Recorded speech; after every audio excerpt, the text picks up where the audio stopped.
Are we live? Coming in hot. Are we alive? Are we here? Are you here? Is it Friday? How are you doing? Oh, I'm so happy to be here with you guys. I always say that, but it's always true.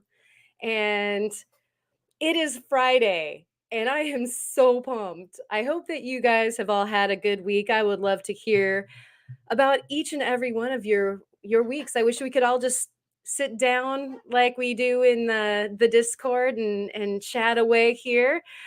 But you can always go ahead and toss it up in the chat how it is that you are doing. That Opal guy is here. Good to see you. Thank you for coming. Alabama is here. Ellison is here. And Lesby Rockin is here up in the house. And Eric the cat is here.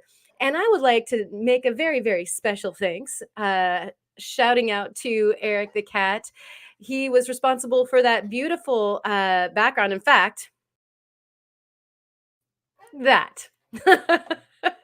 And so I think it was last week or the week before that he had mentioned that he takes pictures such as that. He took that picture. And in the beginning credits, it does or the opening sequence, whatever you want to call that thing, it has the information on it. If you want to scrub back and check that out, you can find out exactly what that is, or ask him. He is here live in the chat. But that is an example of some of the wonderful things that we share over there on the Discord. It popped up in the show and tell on the Discord, and I was like, "Ooh, can I borrow that for the live stream tonight and use it as a background?" And so, as we go through some of the different things that we have to visit this evening, that'll be a lurking in the background behind the scene. And so, thank you again, Eric the cat, for not only taking beautiful photography of space and our galaxies and things that blow the mind. Thank you for taking us out there and giving us a window into it, and then also sharing it with me and everybody else here. And so that was quite generous of you. And the hellos continue. Of course, Ma is in the house. I'm sorry about your liver of sulfur, Ma. I just read that. um I hate it when you leave something in the cart and you don't proceed to check out and you totally know that you ordered it, but it never arrives. That's a terrible thing. Sandmaker is here in the house. So good to see you. I have a message for you. I'm going to email you right after this thing so that you know what's going on.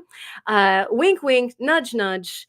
And Blind Squirrel Rocks is here as well. Fabulous. And Ken, thank you. Thank you so much for hanging out with us while you're looking underneath the microscope. It's so tempting to send you an invite. Oh, and we have one of our little fall visitors. There's so many flying objects flying around in the airspace here in the house right now. We had to have some sort of flight while I was gone, but very tempting to send you an invite to share your microscopy with us. That'll have to happen again very soon, Ken. You had a really cool show and tell that I'm sure is underneath, like being heated by microscope lamps right now. Spot is here. And it seems like it's been a minute since I've seen Spot around. So hopefully you're doing well. Thank you so much for coming. Sandmaker gives us a big 5x5. I really, really appreciate that. I did see Allison was here earlier. I'm wondering if she's off playing some music now. And Manistee Rocks is here. Good to see you. It's been a minute since I've seen you around as well. Kid Curry is here.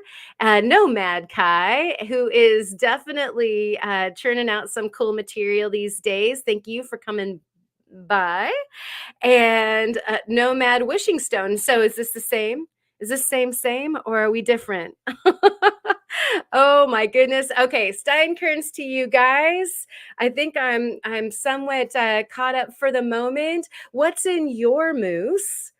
And cheers to you. It's been a long and hard week for some of you, and then some of you have things to celebrate about. And I hope that we all kind of fall in that more celebratory area right now. So cheers to you. Hope that you are full of health and peace right now.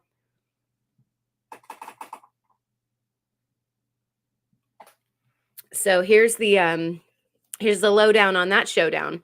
We have that was last weekend. It is NGC 7331 Spiral Galaxy in Pegasus with Deerlick Group and Stefan's Quintet. And that is fantastic. Thank you so much for lending us that beautiful image for our dreams and our close encounters of the space kind, the closest that a lot of us can get. And Nomad saying that is the same. We have one Nomad in the house. Very, very good. um not a last minute thing to do, huh? Referring to the my microscope setup when one wants to share over the live stream, it is a bit of a production. And so I don't blame you, Ken, but we will need to do it again. I'm going to lean on you a little, and I would love for you to invite that tasty little treat that you shared in the shows and tells over on the Discord for our next micro zone with Ken. That would be a really good time. If you're not over on the Discord, you are invited, and we go through a bunch of show and tell all week long. And not only that, but there is an array of different places where you can go within the Discord. If you aren't just doing a general kind of thing, there's also general announcements, but you might be interested in faceting or in silversmithing or the microscopy, fossils. We have all these different sub channels at the Discord, and you can pop in your questions, photography, cool finds, all those things. And of course, there's random anything goes and fur, all of our fur babies, all kinds of sharing going on over there. So I do invite you. And Melissa is drilling Montana agate to make earrings, and this Mo's 1000 material is sure fighting back. Yeah. I mean, it literally makes my saw and burrs and teeth hurt when I see other people doing the Montani stuff. And it's such a love affair to get into the stuff, and yet it makes you work so hard. So we're all feeling for you. Good on you. And thank you so much, both Ken and Ma, for putting up the link to the Discord. That is your ticket into our weekly hangout. And I didn't actually uh, add the very my very favorite part of the Discord over there. Not only do you have all these folks to hang out with when you're having your cup of coffee in the morning and it's all going on in real time, but also we have the lounge, and it's so cool when we have those lounge sessions. Everybody either does their lapidary or shows off their newest finds, and it's been catching a little bit of steam as we're going along. I have Jahik to thank for a lot of the sessions being incepted by himself, and there's others who will come like Melissa and Ryan and share what they've got to show off and dub to. And so feel free to use the lounge, meet people there. We've met on there just so that, like, oh, I can suss out a piece of jewelry that somebody wants to have fixed or something like that. And so it is a platform that you can use in real time. Let me explain the lounge really quick, where not only like if you feel like you want to, you can share your screen, you can have your camera on so you're talking to somebody face to face. You can just have your microscope on so you don't have to be on camera if you don't want to, or you can lurk. And so it's really quite cool. I absolutely love the Discord for that feature. And so you're all welcome to come and hang out. And Tom, Cat Josh is here, and I have missed you, fella, this week. Missed your live stream, and so hopefully we're going to get back on to track with that. And I'm falling a bit behind now since I did speak too long that time. And Lisa's here in the house, made it. Oh my gosh, too much garbage and recycling. Is it your day too? Today is our day, or would that be tomorrow that you have to put it out? At any rate, Lisa, I'm so happy that you're here. And let's see, who else did I miss? I thought I saw somebody else sneaking around. Jackie. And that's funny. I will not miss you, and I will not forget you. And thank you for the reminder to go ahead and toss the thumbs up button. We really appreciate that. Cody is here. Good to see you. I don't know if I said hi to you. I was thinking it while I was talking, though. It's, sometimes we could use two mouths, right? And so while we're thinking one thing, we can say it while we're talking about something else. Wouldn't that be an absolute terrifying thing? Especially with my brain.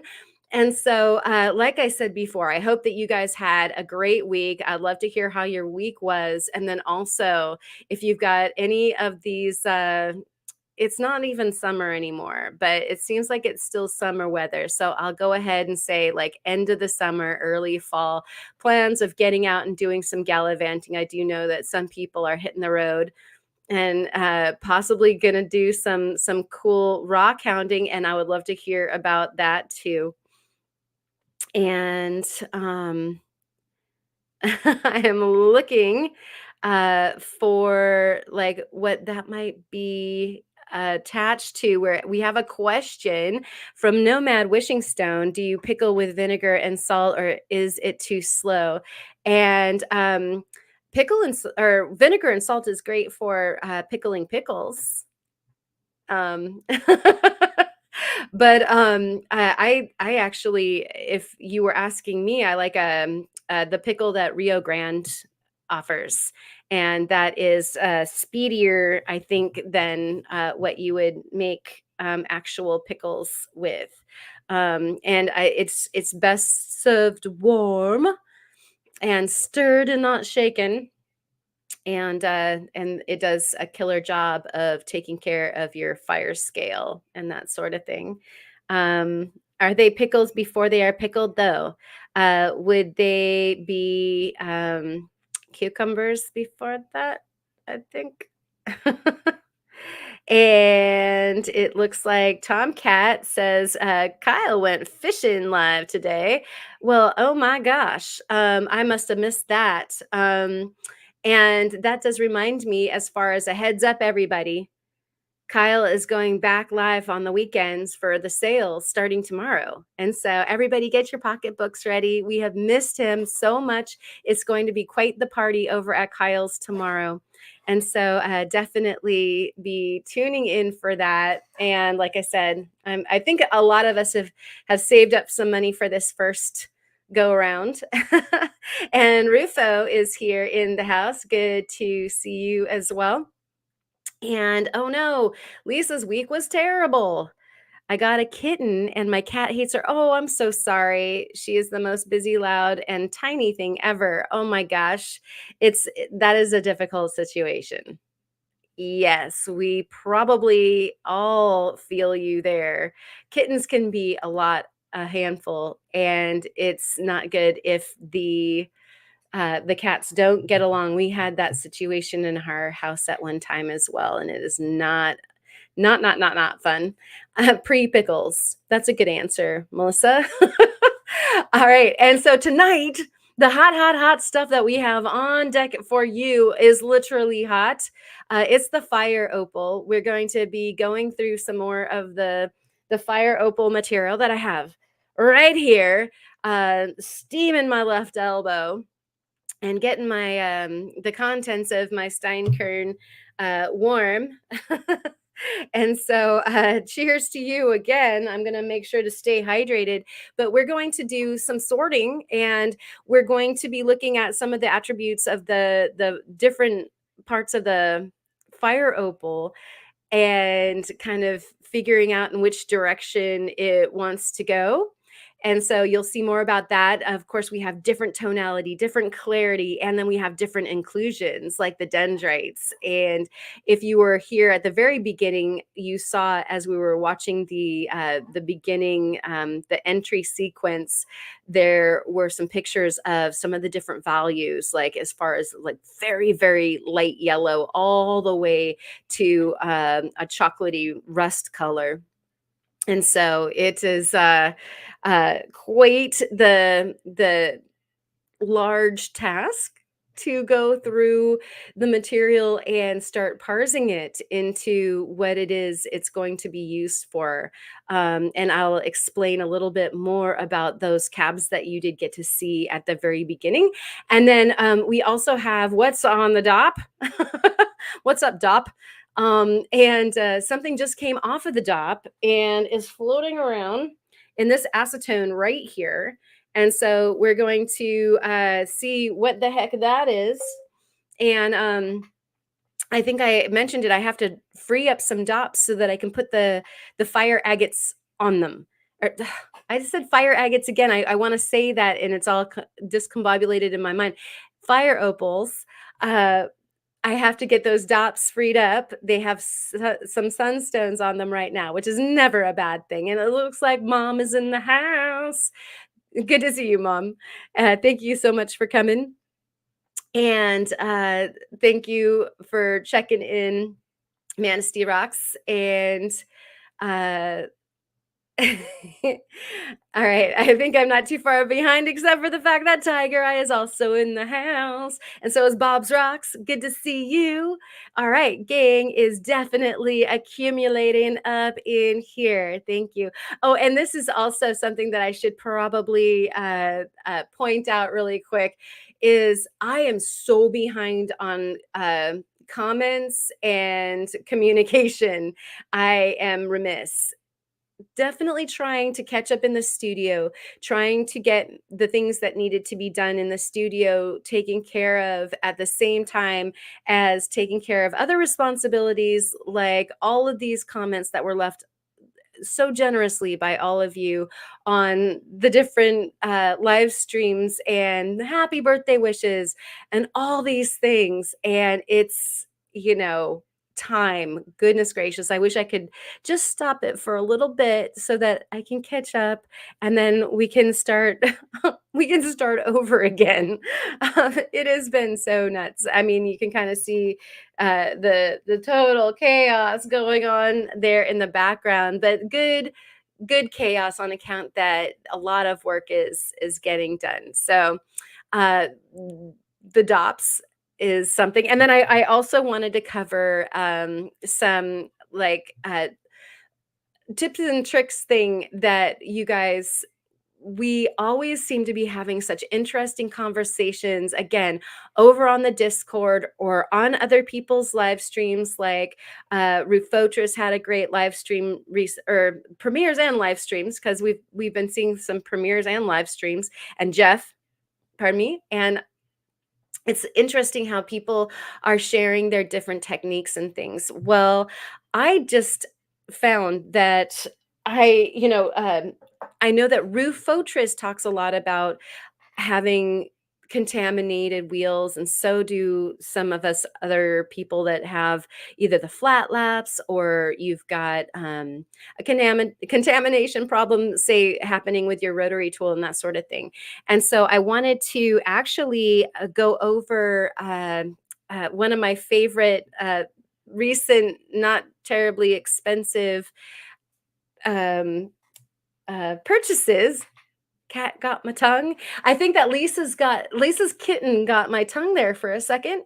And just really quickly kind of chat about fixing a problem.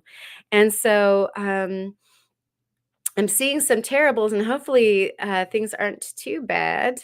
And it looks like Dub is in the house. Good to see you. And it looks like also Soul is here. Did I miss that as well? Oh my goodness. Mr. Turtle Montana is definitely here. Awesome. And chatting about some Mexican fire opal, and this is a question. Okay. Lapidary Dave just sent me some Mexican fire opal. Is that similar to the stuff that you have? And yes and no. And so, Mexican fire opal, I believe that the majority of it comes out of rhyolite, and so too does the stuff that comes out of Southern Oregon. And Mexican fire opal, I believe, has the same hue. I think that some of it can be precious, which means that it has play of color. And so far, what they're bringing out of Southern Oregon does not. And so there's a part there as far as the similitude. But honestly, I haven't done any lapidary on the Mexican opal, so I don't exactly know how it performs. Although I can definitely say that the fire opal from Southern Oregon is incredibly stable, and it's actually got a hardness that feels to me like it's harder than it should be. And so it is some fabulous material to work with, because I think that some people that work opal, like one of their biggest uh, complaints or a drawback is that you have a softness factor, and then you also have the craze factor where you're getting these cracks and crazes. And I have found so far that the material from Southern Oregon is a performer. And so, um, it's probably similar in some ways, and then of course it's got its departures. I've seen, when I was actually doing a search just to look at some images of different faceted stones that are fire opal, I did see a lot of both the Oregon and the Mexican come up in the search. And I would say that there's a lot of similarity there once the stone has been worked. But I'm not entirely sure as far as the properties. Hopefully that does answer your question. That was a really good one. Whoops. And YouTube is broken. I hope everybody's seeing this. And so let's see. And it looks like still on here. I guess there was like a hiccup. Hopefully, let me know if everything is still 5 by 5. And Ken said that he lost the feed. That's terrible. Okay, so hopefully things are going okay for everybody. And I still didn't catch what's going on with Josh, but I do hope that you are doing okay, because feels horrible. Okay. I'm hoping everybody's okay. 5 by 5 by the Sandmaker. Thank you so much. Still on for Dub. Excellent. Working 5 by 5. Eric the cat. And he referred to some pieces as jelly. Yeah, it's interesting that he referred to it as that, because it does it's very reminiscent of the kind of opal where you have the body color. And it itself is interesting in that it is still it is a mineraloid. So there isn't a lattice, kind of like obsidian. There isn't a regular crystalline lattice to it. And so the way that it bends light is still opal. And you have potch opal, which is typically opaque. And a lot of times, what they call potch is a white color. And, there's not going to be any kind of color bending going on because it's opaque. But if you have an opal that is translucent to transparent, and even if it is a non color play opal, you still have all this body color that is able to absorb and refract and, redirect color in ways that are very interesting optically. Especially if you play with that by, say, creating a specific a cab in a certain way, or even more fun, the faceting. And so that's what makes these so attractive to me, because after even working on the very first one that I worked on, I was hooked. It was a color bender. From one angle, it looked like it was orange. From another angle, it looked like it was yellow. From another angle, it looked like it was like chartreuse green. And I was like, okay, what is even going on here? I love this so much. And so, jelly also, like a crystal or a jelly opal, is something that they use for Australian opals. So I'm also wondering, Mr. Turtle Montano, does your opal have play of color that you are getting from Mexico? Because a true jelly opal, which I think that some people prefer to call them crystal, and you guys can totally correct me if I'm wrong here, would have play of color. And oh my goodness, look at that craziness. It said the whole page was unavailable, and I had to go back to the main ozone page and click it again. That is crazy. What are they trying to do? What kind of conspiracy is this? All right. So at any rate, this is great that we're rolling in on this particular tack, because we'll get on to the opals, and then also I'll tell you about this thing that I'm pretty excited about. And there's Eric's sky, and we'll arrange things so that you guys get to see the fun stuff. So there's like a lovely pile of opal, and um what's that over there? It looks, oh, there goes one onto the floor, and it looks like one of my files is on the floor as well. How did that happen? Alice, it is in the house. Good to see you. And Sol is here, as a matter of fact. I did see hello to her before, but did not see her yet in the chat. But stuff moves, and so good to see you. And so we have a bunch of opal in a pile, and this is even just some of the smaller stuff that came out of that bowl that we did get to see earlier last week, that had the stuff that Steve had found.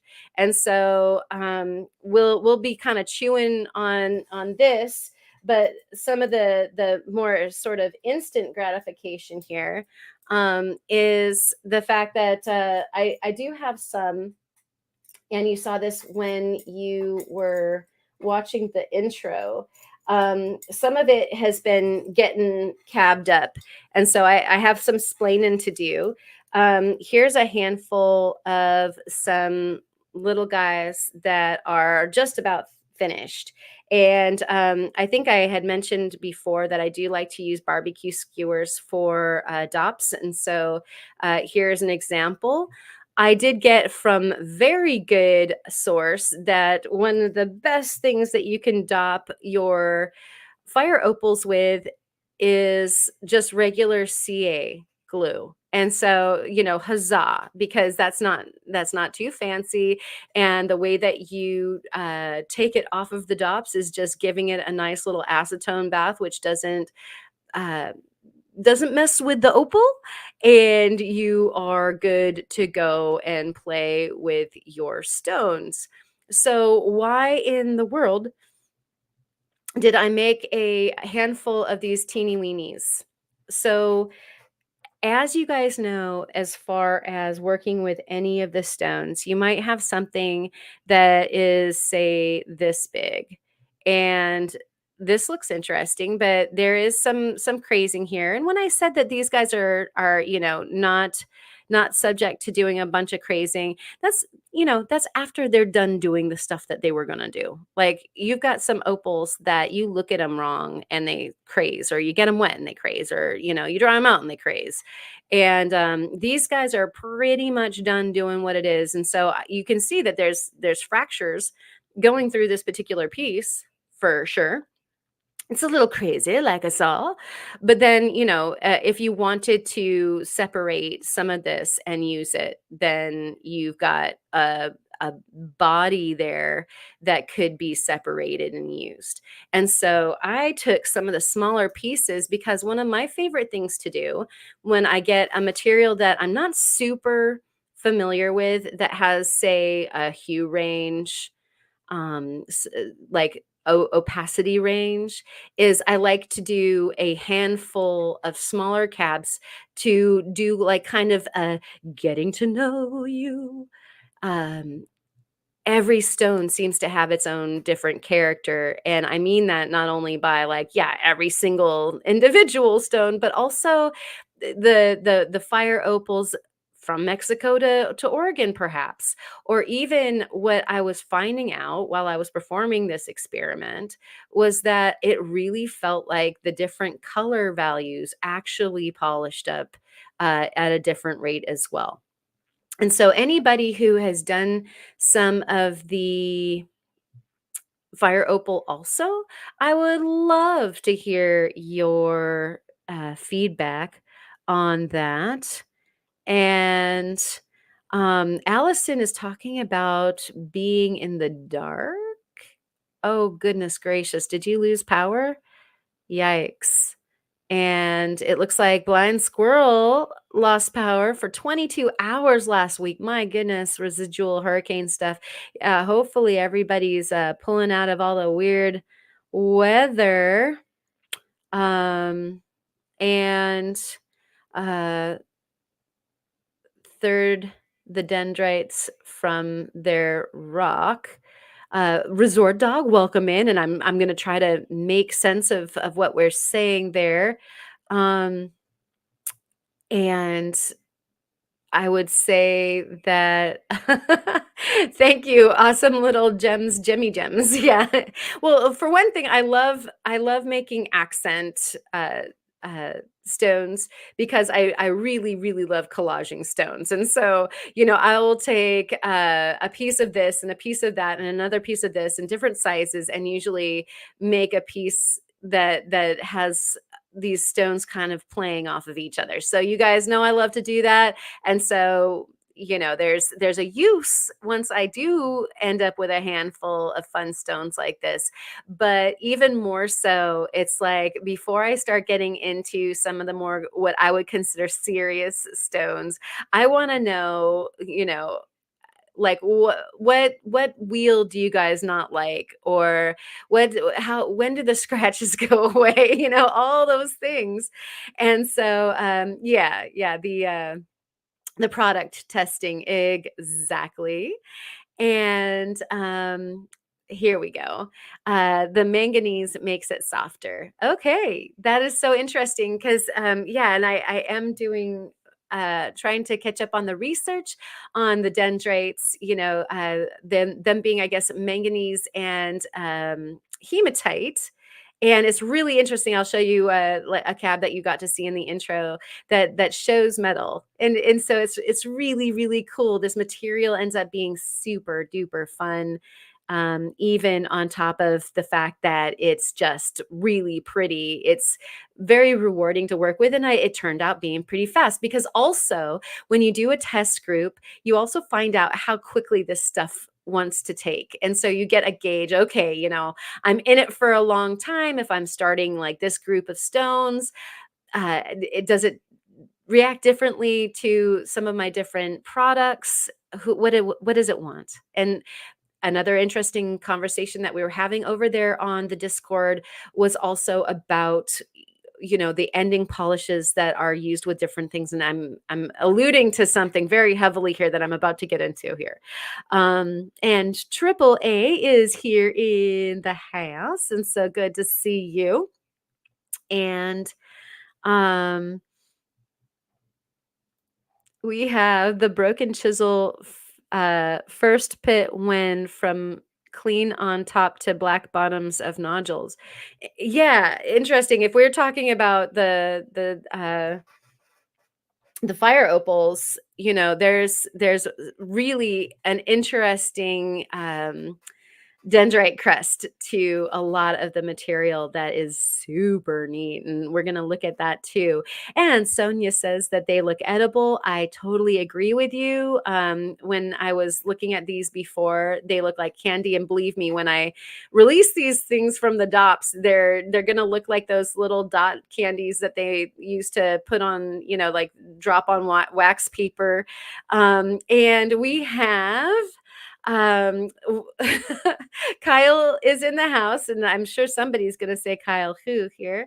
Welcome in. We did make an announcement already that you are going live for, it seems like it's been an eternity since you've been live. And so tomorrow, in the probably noonish, you will be back to doing your sales. And we're very, very excited about that. And let's see. Oh dear.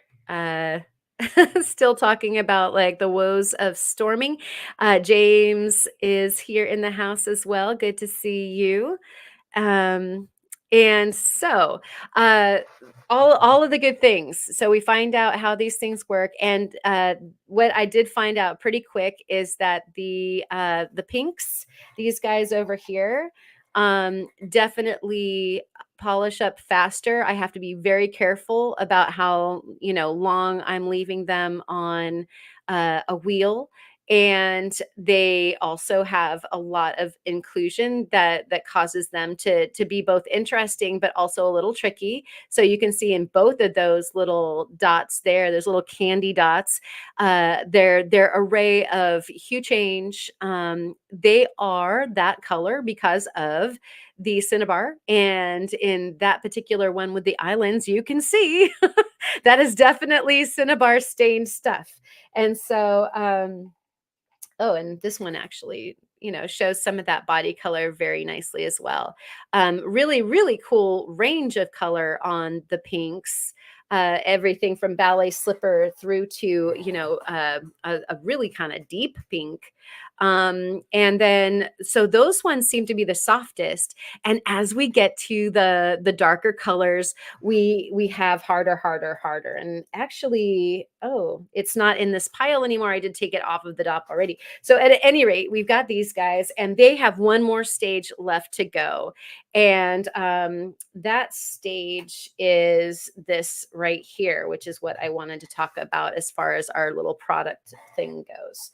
And so this is optical grade cerium oxide. It doesn't matter what brand it is that you get, other than the fact that you want to make sure that you're getting something that has like the, really, really small,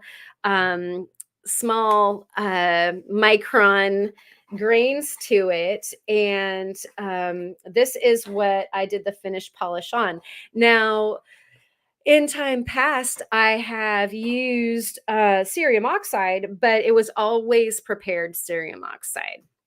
And I always stayed away from cerium oxide that I was going to create a slurry out of, because it's a mess. We were talking about this before, and even Jahik was talking about having a French manicure from holding, something on the Berber carpet wheel with the cerium oxide. And like, yeah, and it's a splattering mess. There's a lot of really cool hacks on how not to make a mess. Although, being as that I wanted some instant gratification, I just went ahead and made a slurry and made a mess. And so I even have the slurry that you can take a look at here.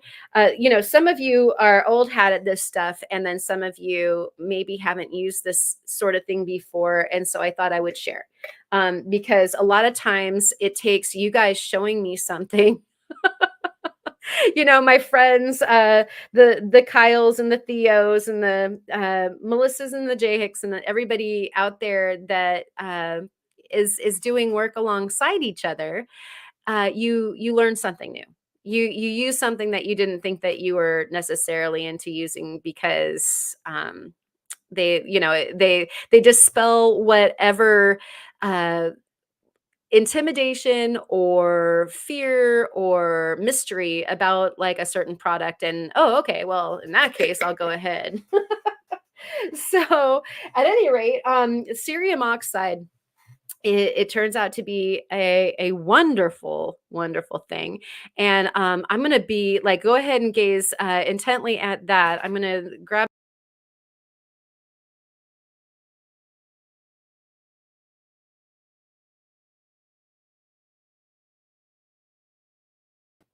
Okay. And so this is actually the darker guy that I was talking about. But these guys have been finished with the cerium already. And some of them you probably recognize, like this guy I was showing off over in the shows and tells. And let's go ahead. We can just stack the beauty. The beauty is stacked. I'm going to catch up here. And oh, people are needing to refresh and stuff. I'm sorry um if YouTube is being weird. Let's take that down. And mom is reading a cool book about fossils, remarkable creatures. Definitely check that out. And hi, kind smoke. Good to see you. Am I faceting opal tonight? I might. Although I probably will not be doing that on the live. Not set up to be able to facet the opal right here. Um, Kyle, who yes, but I do plan on sharing some opal faceting on live streams to come, and so we will do that. We have opaled, we have opaled live and we have faceted live before, and we will do it again. And so this is like one of those chocolate ones that I was talking about. This is harder. And so I'm thinking, okay, well, perhaps it's because there's more mineral content. And so we have like either more manganese or we have more iron in there and it's making it harder. Whereas some of these guys that are like these wonderful honey colored guys, whoa. They're so slippery from the cerium oxide, you guys. They're so I absolutely love the cerium. And so at any rate, yeah, these guys seem to polish up quite nicely. I still have to do the bottoms and then we're gonna have clear stones, which is exciting. I do love that. This guy, this guy, I am so in love with. That dendrite tree there. It's like it's almost like it's repeating what oh dear. I'm sorry. It's almost like repeating where it came from. Like you've got the juniper tree on the hill, and there's a juniper tree that you're sitting underneath, and a little shadow of it next to you at the golden hour of a sunset or something like that. I mean, it's got like the place where it was mined right there in the stone, and so me there. And it's got a little cerium on top of some of the right there rhyolite that I get to clean off. So that's how soon these are so fresh that you get to see them even before I got a chance to do much washing. But the cerium does an amazing job. So I'm going on now to what about contamination? My goodness, we hate it. My, what are you claiming? Right? You're just flexing your muscles, getting ready for tomorrow. I know, I know. You'll get your chance. We're all so excited to have Kyle back. Um, and so uh, thrown off just a second. Okay, so the contamination thing. I was using my high tech, the you saw also in the very beginning, that I was starting actually on the very stone that was being ground down, at the very beginning turned out to be this guy. And so lots of body loss. And, that happens because you have to get by thin edges and any crazing or whatever that you might have. But then I I could use one of the felts that I have for my high tech, but all of a sudden I was like, you know what? That some of that could be contaminated, and I don't feel like I really want to take a chance with any of these opals. And so, a, you can always switch out your felts. It's not that expensive to buy felts ahead, or you can make felts for your master laps and, adhere them when they become contaminated, take it off, put another one on there. And so basically I had an old one on, and I need to remove it with a heat gun, and then I will go ahead and put a new one on, and I will probably be using the high tech, which is right behind me right there, for some of this. But in a pinch, and if you're worried about contamination, then you can always use your rotary tool. And so I did use my Fordham with a brand new felt, and I knew for sure that I wasn't going to promote any scratches if this is a brand new felt right out of the bag, and a brand new, jar of slurry. And I didn't make that much ahead because I didn't want to also deal with, again, having something becoming contaminated and having scratches put into, a lovely cabochon that I have already spent a bunch of time on. And this material is definitely worth it. And so hopefully this is a somebody's clamming. Cool. um and we're talking about old cracked Nova wheels too. Yeah, like any of the crummy stuff. And Triple A is saying that the Junie Ridge opal is always fun to work on. Yes, it is amazing. And oh dear, I missed this question go by. What type of stone from your last show that had yellow and orange colors separately? I think we're talking about it right now. We're talking about this here fire opal still. She's high centered, not moving away from the fire opal anytime soon, although definitely working with some other stones at the same time. And so seriously, if somebody else are already answered, then hopefully I'm not being too redundant there. But yeah, so again, these little felts can be purchased for nominal amounts of money. And so don't sacrifice a stone on a contaminated wheel. Instead, go ahead and, if you really feel compelled or justified, go ahead and take your little felts. I mean, I hand did all these guys, like I said, because I didn't have my big felt set up.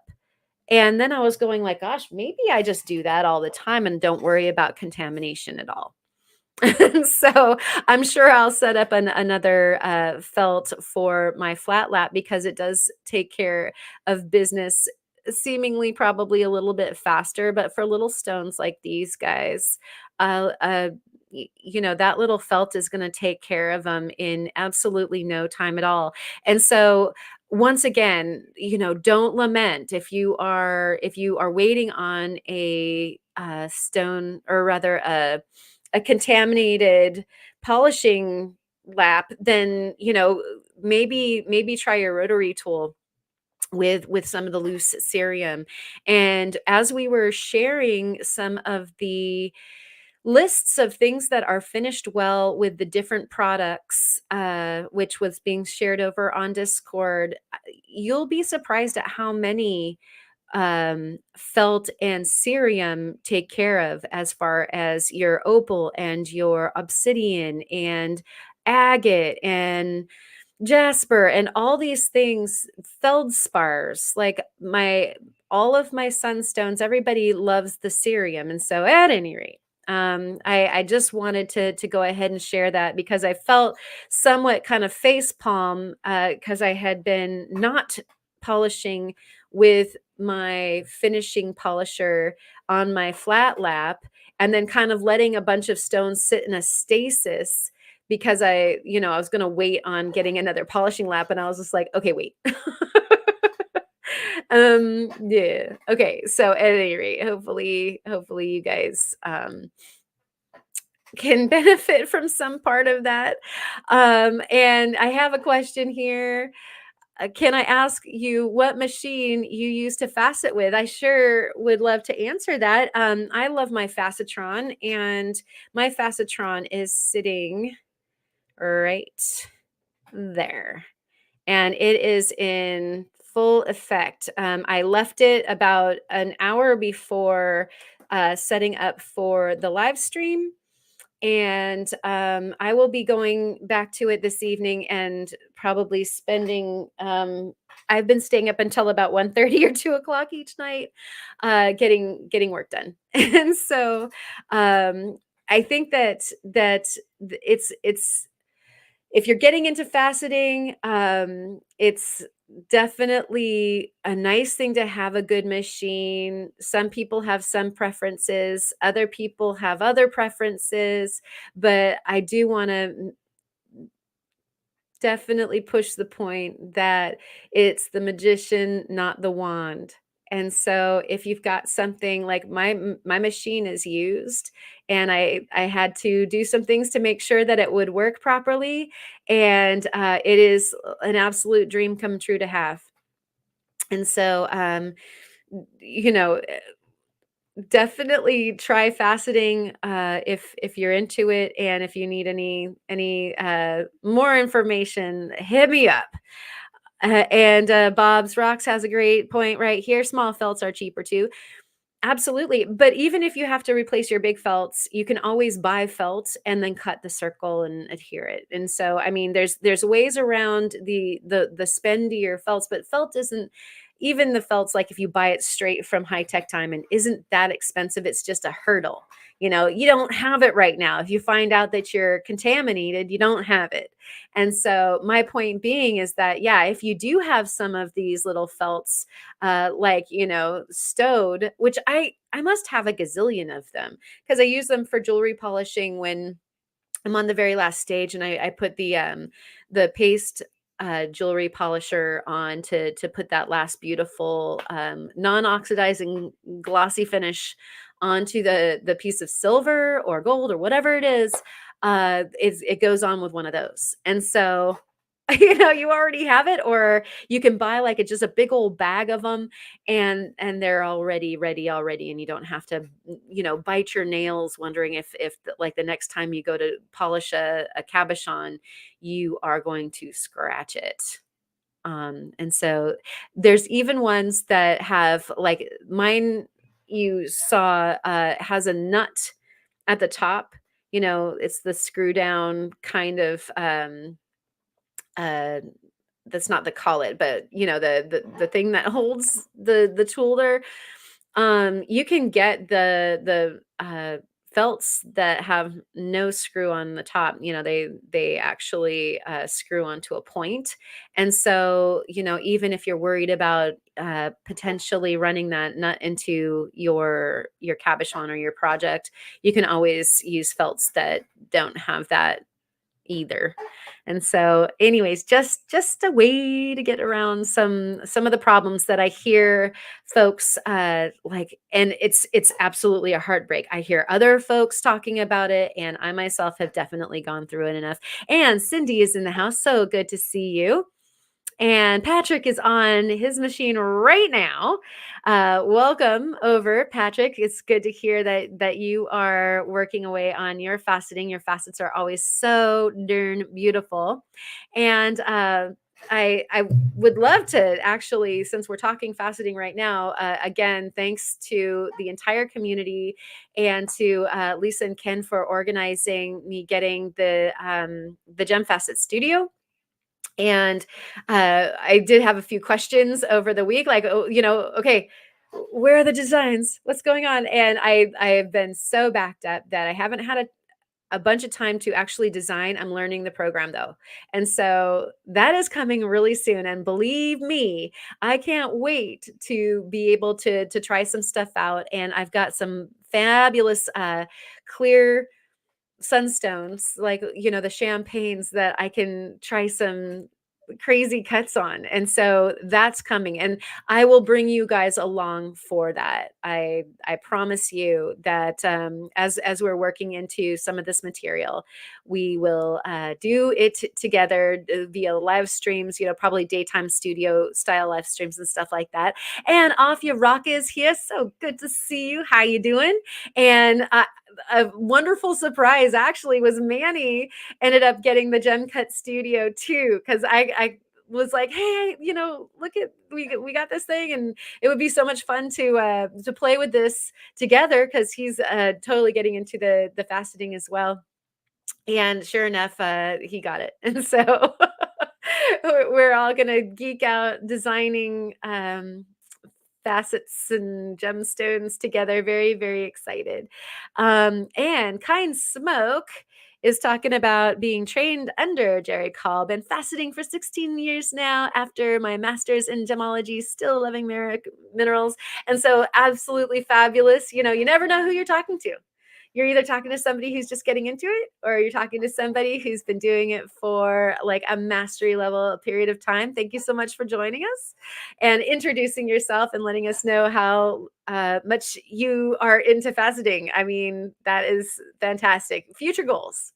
Not only the time spent, I'm still somewhat of a beginner as far as that's concerned. And then I also want to get some credits as well for, like, at least the colored gems. And so again, thank you for joining. And Mr. Turtle Montana, thank you so much. Oh my gosh, look at this. Stop talking and ring the bell.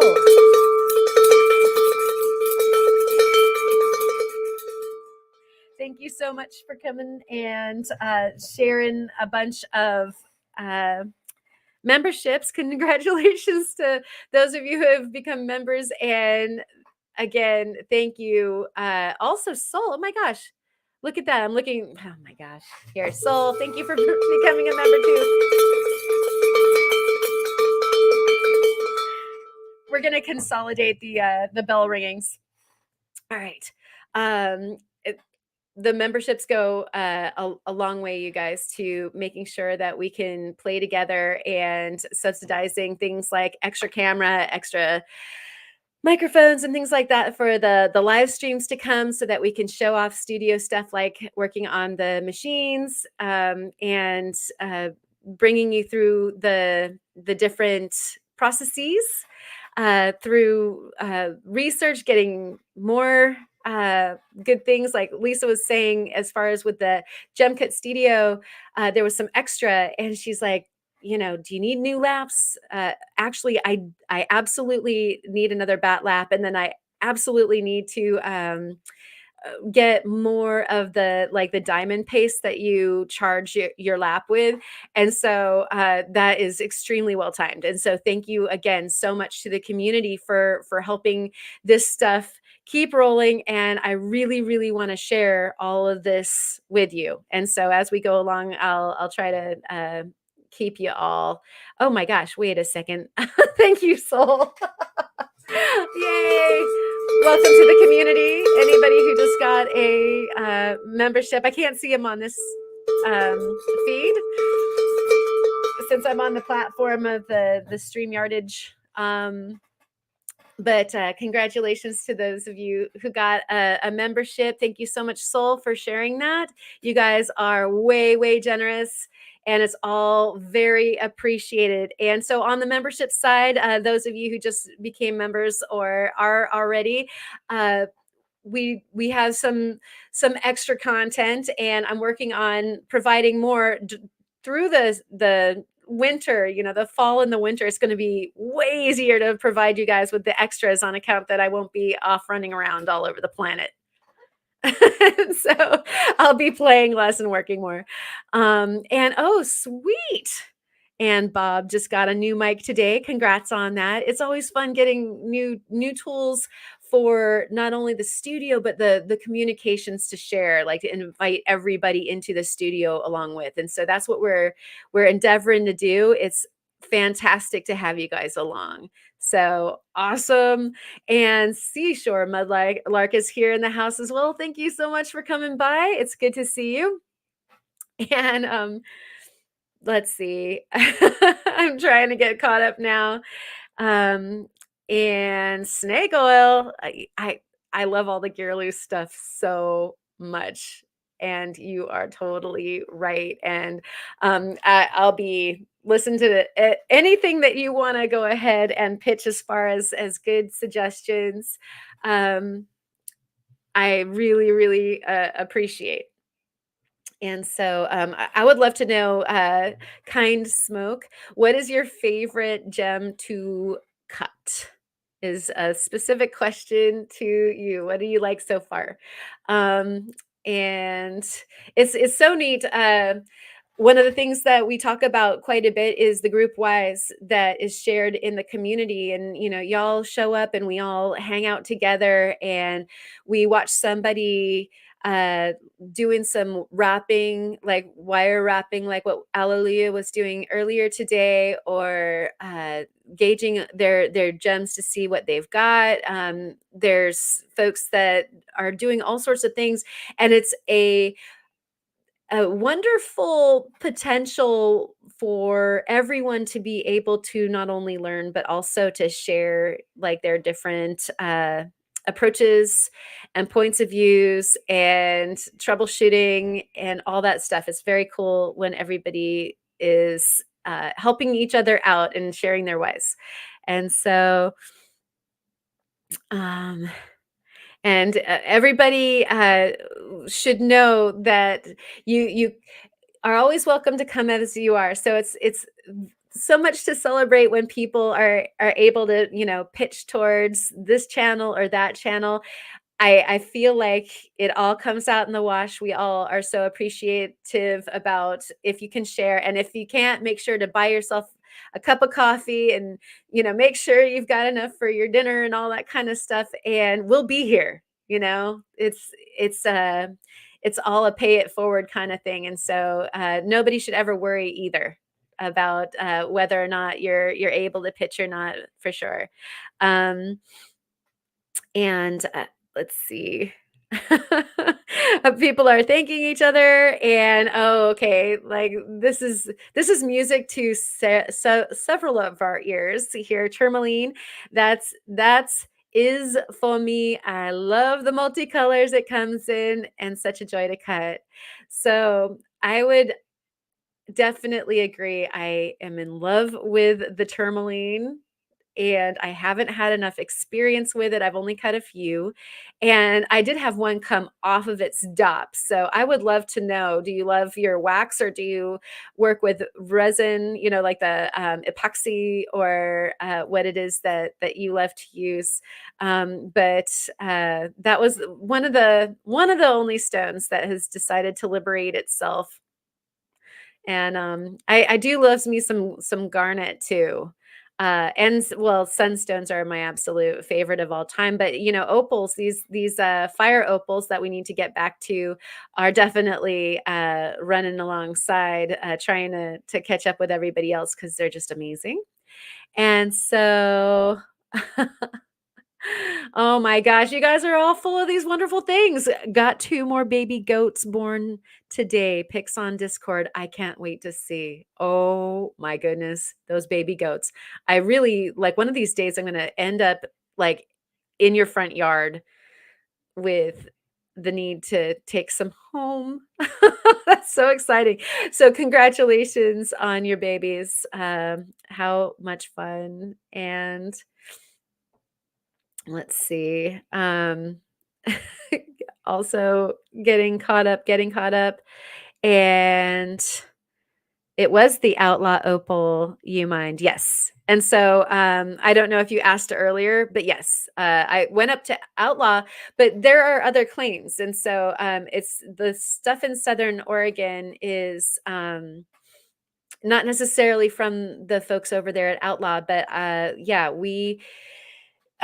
you too can travel out there, make a reservation, and Troy will take you up onto the mountain. They were incredibly generous with their time. We had an amazing experience, and I do believe, are closed for this season, but there's always next season to look forward to. And so, if things are all as they are this year, next year, then you can look forward to a mining experience there yourself, or just know that I'm going to be going back for sure. Like, I'll probably be there the first day. I'm so excited about this material. So, yes, the tourmalinis, we love it. Oh, and it looks like Ken has already claimed the baby piebald goat. I don't believe I'm sweetie. Aw, I think that Lisa gets the goat. Which is okay. All right. And the answer to my question, I get red wax from Brazil. It works well, will shatter after heat before they slip off the dop. Oh, okay. That is good to know. Might have to look into that. I'm willing to use what works. I'm really, really into it. And one of the things that I actually am feeling a conundrum about with the and thank you very much for that, kind smoke, um, is when you dop a stone, there's the transfer dop part. And so I actually have a sunstone in the transfer right now. I usually, if for some stones, like the epoxy and the CA, like, Troy at Outlaw Rock said CA works great. And so, just go ahead and glue your stones. You're good to go. The opals don't like a whole bunch of heat, and so it's good to keep them cooler that way. I usually will use a torch to get my stone off of the dop, be it at the end or be it off of the transfer. Now, he did say that. He likes the acetone to get the CA off of. Makes perfect sense. All of those ones that you saw on the dops and the ones that are free already, they came off with acetone, no problem. But those were all cabochons. They didn't have to transfer.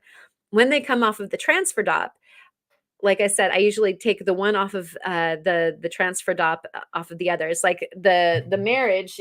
For those of you who are wondering what the heck I'm talking about, it's like you've got the one side, like the top of the stone, and then you got the dot that's going to hold the bottom of the stone. And you have to transfer them so that you can cut the other side of the stone after one's done. And so if you if I don't use fire to get it off, then you would assume acetone, but like the two stones are so close. I mean, like, the two areas are so close together. I'm wondering how to soften the one side with the acetone without messing up the resin for the other side. And so I hope I explained that in such a way that you guys understand my conundrum, and maybe there's somebody has already tried this and has figured out how to not mess up your stone that way. Mr. Montana has 2 cabbers, 4 trim saws, 4 tumblers, polished wheel, dopping supplies, and 7 buckets of rough slabs, preforms, and cabs. Wow, that is impressive. That's quite the quite the array. And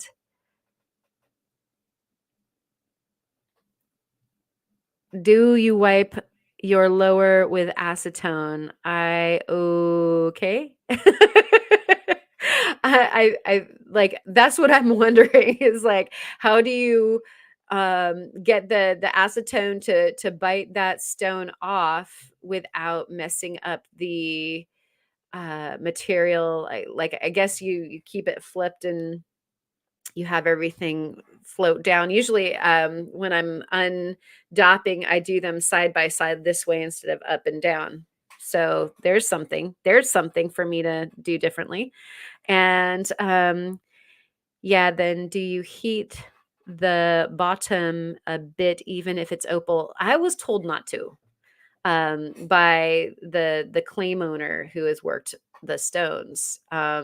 Although I don't know that he facets, and so I'm not sure. Like he cabs, so I definitely would love to know a Q-tip, like right, just sit there with a swab. Like acetone doesn't work quickly enough for like I would need to be able to leave.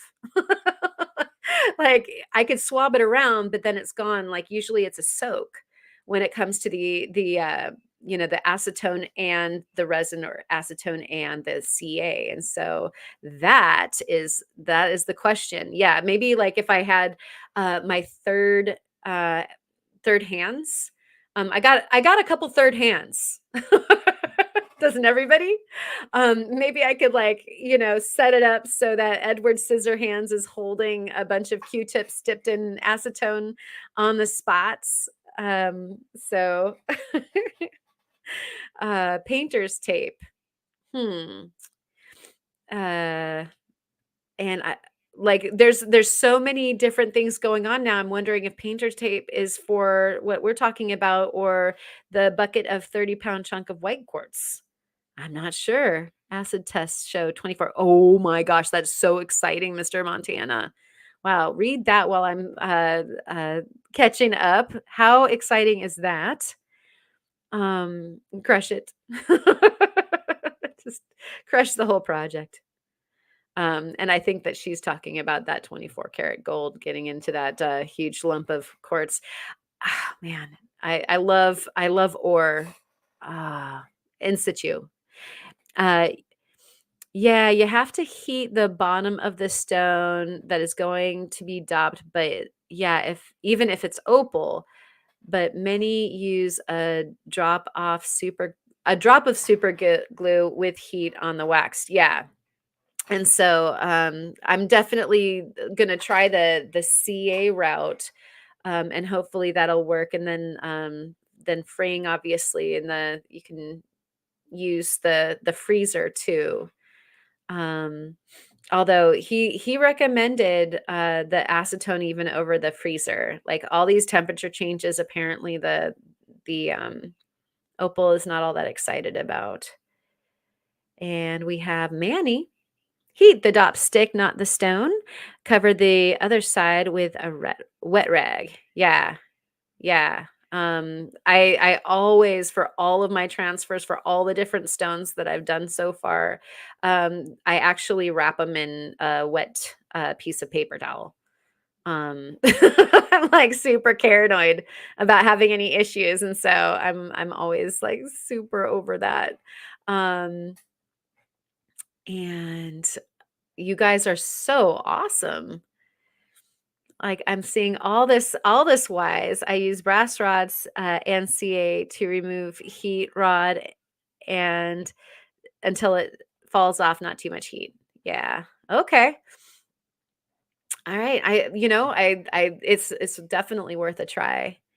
And that. um yeah, like I've done shallow container. And that's actually what I had to do. I had a like every now and again I'll have like the transfer not work. And then I have like a rim of the resin around and I have to like with a third arm, just dangle it in a jar of the acetone so that that rim goes away so that I can redop. That actually happened to my last stone on account that It's cold here, and the resin didn't set properly. And so I had a pour when I went to go transfer, it didn't hold on. But I mean, at least one of the sides held on, and so I just had to redo it. Um, and this is such a good, like, I'm not a master at all in opal, but I do like to cabot and pick up pointers from friends in the guild. Yeah, aren't guilds amazing? And clubs, like if you have a chance to go hang out with folks at the Rock Club, all that, so much wise to help you out with. Um, and thank you guys so much for all of the input there. And so I wanted to look at some of this opal, and then we'll move past it. I do have a sunstone here in the acetone that I want to take out to we'll all get to see it. It's off the dop, so I burned it off the dop, but it also needed to lose its resin halo from it, and then we get to look at it. But it has some schiller, and I was surprised at this stone altogether, and so I can't wait to see it with you. And so we'll move this back to this makes sense now. Oops, do it. Wait a second. There we go. And here's what we've got here. And I just wanted to look at some of this material with you. Some of you guys missed it last time. Um, we have a little bit of sorting already that I've done, and you can see the array of color. These guys going more towards specimen, these guys going actually more towards things that are facetable. So we're going to get this bad boy up here, and we'll have a look at some of these guys, and we'll assess, oops, goes the other way. Why I chose these ones, what makes them seem like they might be a good idea, what might be bad about them. And I will probably be dopping up a couple of these tonight. And so, between now and through the weekend, hopefully I'll be able to share another live stream with you, and we will get some instant grad. That was just really clear. That's not intended for faceting, but I wanted to show you how clear some of this material is. I mean, it gets really, really, like, this is a light thin shard, but the clarity is really quite impressive. Um, and okay, Nomad would like everyone to know, speaking of clubs and shows, there's one going on this weekend in Hillsboro, Oregon, if you're nearby, which is, some of us are fairly nearby. That's good to know. Thank you so much for sharing. Um, I like this light bar. So this is one of those bars that is intended for if you've got like a under the cabinet place that needs a light, then you're like, this is the type of thing you'd get at Harbor Freight or at Home Depot or what have you to install. But it also really makes for, I don't at this time. In a prior lifetime as an artist, I had a wonderful light table, but I don't have one right now. And so this is kind of like a good easy way to get into a viewing table. And then of course you can take your little pen light, if you've got a gemfish or something like that, and get a good look. And then, of course, there's oils for refractive index if you need to peer into your stone even more to know what you're looking at. And so, as far as some absolute banger clarity, uh, you'll probably notice that some of these with the lighter body colors have the tendency to do well in that regard. That is really, really clear. And it's kind of funny, the situation for a lot of phones is that they need something behind so that, they show you what you wanna see as opposed to the background, and yet if I put my hand behind, then we're not gonna be able to see. Now, there's, like, an inclusion in the upper right-hand corner that I'm gonna have to deal with, but everything to the left of that, the rest of the body of this stone is actually really clear and fracture-free, and so I feel like this is gonna go onto the dop right away, and so I'm gonna put my thumb, look at my lapidary fingernails, guys. I'm gonna put my thumb over the part that has the inclusion. So I'm probably working with something, that's gonna be about that size more and about that fat. And so that, like, unfortunately, the big part, you can see the inclusion line right now, right there. And so I think I'm gonna try to make a totally clean stone. So I'm gonna take that out, but that does leave me some meat on the bones. So, if you were cutting this, what would you cut? Would you cut kind of like a square cut, a rectangle? Would you be more interested in a marquee? Would you go for a trillion? Would you try to make a big, big, fat standard round? What would your flavor be for this guy? Now, as I'm moving it around with just the light that we have available, you can see that it almost tinges on green in the highlights and then, a very citrusy yellow, and then it goes into orange. And, you know, even in the thicker areas, like a pretty darn deep orange. And that's one of the things I absolutely love about the opal is that it's there's a fair amount of just bending of color, like in that jelly way. And so again, that guy there, some really nice, like that's my favorite one that I've come across so far. And so we've got some that is a chunker. Yeah, yeah. And I mean, if you go online and see what they want for, like rough of this stuff, goodness gracious, I was kind of surprised. And so having clear of this material is really, really nice. Let's see. Emerald, very nice. We've got Asher, we've got rectangle, and kind smoke, an oval. I hate to say it, but yeah. You know, it's okay. There's no shame in liking the ovals. And we have I love your navigate. Okay, I gotta make an explanation here really quick, and then we'll go on to the next votes because I'm loving the votes, you guys. So I left them. Usually I do my nails right before the show so that you guys, don't have to look at grody nails. But we were having this conversation about like lapidary nails on the Discord. And so I thought, you know what, I'm just gonna leave them. These are short typically so that I can play string instruments. So they're always gonna be what they are.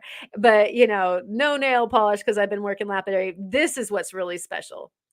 And I was actually talking to Jawhick about this. So if you guys hold on to stones on a flat lap, you know how you get a manicure like that. That is really sore.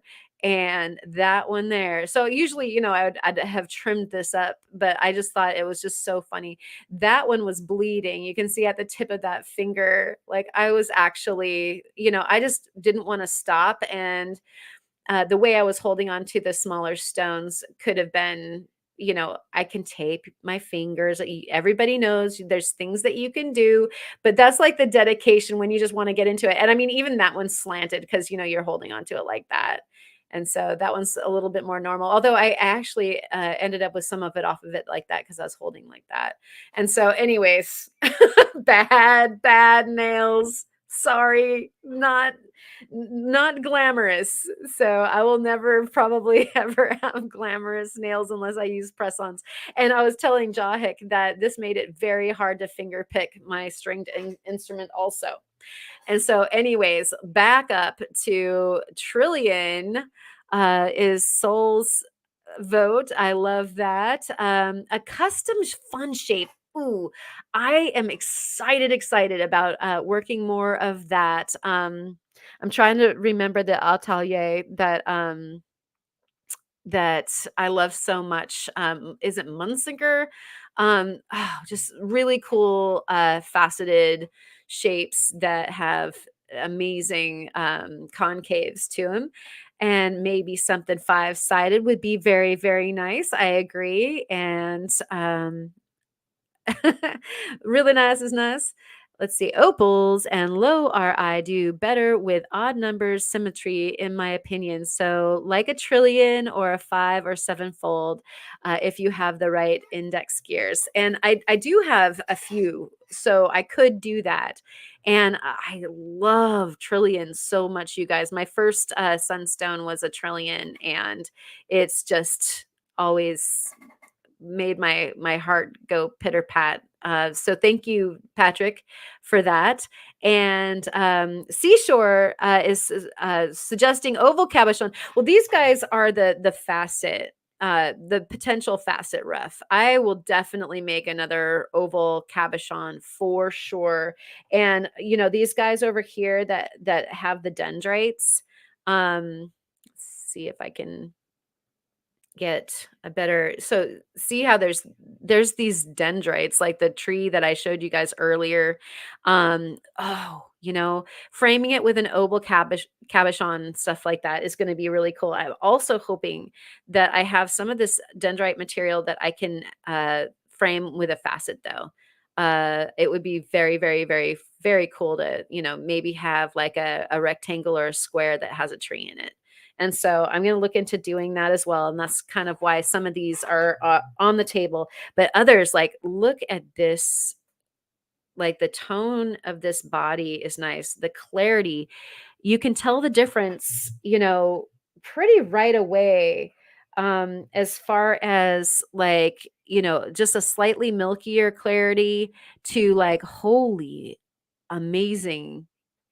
And so, and this one actually also has the dendrites, but I'd probably cut that away because this color is so darn good. Like that is the fire of the fire, and you can see some craze inclusions there. But we've got a pretty fat guy that's waiting that I can definitely isolate, and I don't know how far that goes down. That might be, if we're looking at the bottom right now, I could work around that too. And so, yeah. And that'll be a crazy big, I mean, look at that's as big as my, digit on my pointer finger. Okay, catching up.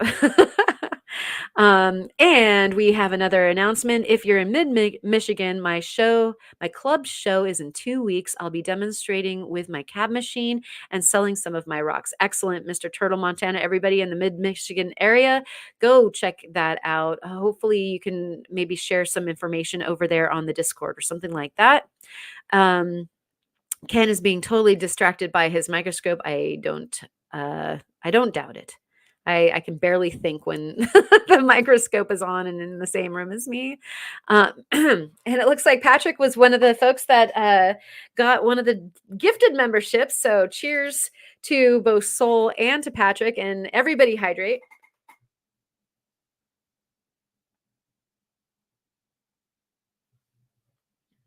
So is anybody else eyeballing this guy? Look at that. This is amazing. That is like super, super saturated color. Not very big. It was interesting. We might have some big lumps with some nice red like this, but as far as finding it in the tails and float and that sort of thing, not so much of it. Steve worked the wall, and I was mostly working the tailings and the stuff that was coming out. And so you guys, it'll be a small stone, but like There's the pavilion is already sort of angled, and I can make something out of this. It'll probably have to be a, a marquee or something uh longer, a boat shape, as opposed to something that would take away too much of the material. And so we'll see an almond or a boat shape type thing. Um, let's see. I'd better get caught up. I am way behind.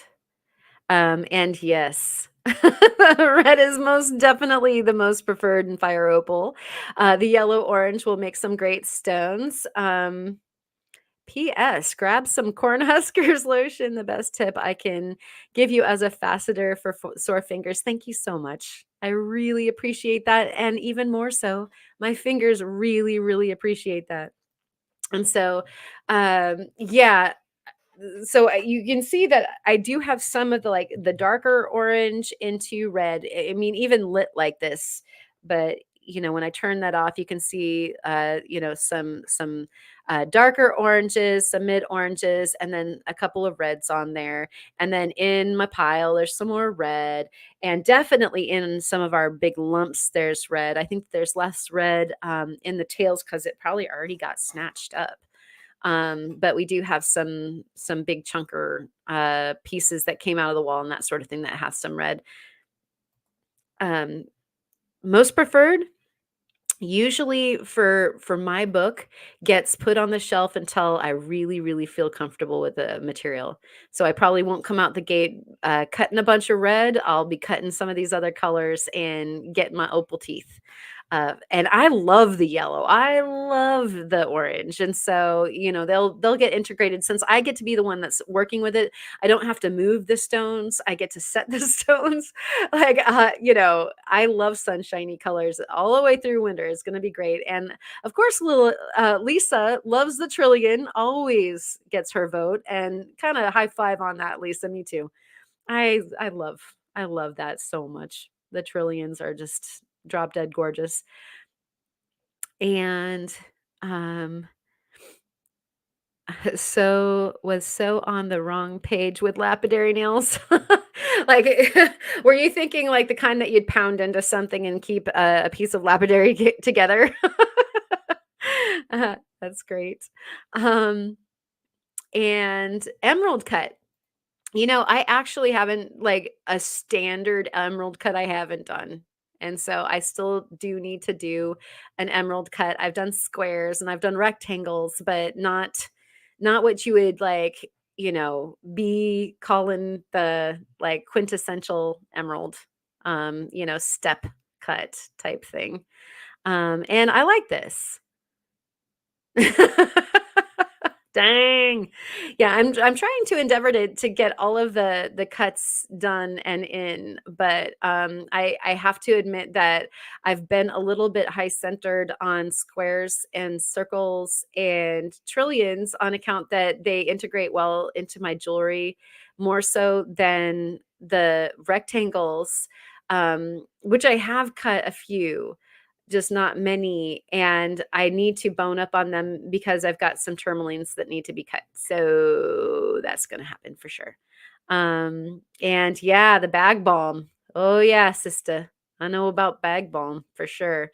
I know I've been, treating this. I've been using a fair amount of like arnica and some salve and that sort of thing. And so between the soreness of muscles from winging and then the neck from lapidary, like there's an amalgam of different like healing salves to use for sure. um and this from Soul, there is such beautiful color and clarity to those opals. I love them all. Yeah, they're really special. And it's neat because if you say fire opal, I think most people think of Mexico, not necessarily Southern Oregon. And in this regard, this particular fire opal is on the fairly rare side.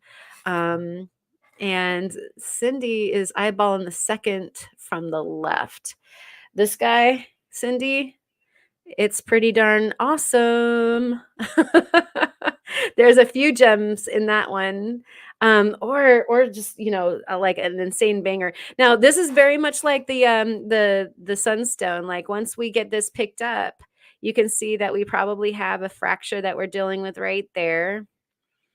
And do you guys remember Pulitzer Opal when they were demonstrating? I think they had some Ethiopian, and there was a fracture within. There's like a fracture inclusion right there in the center that would have to deal with, and then some little bit of weirdness over here.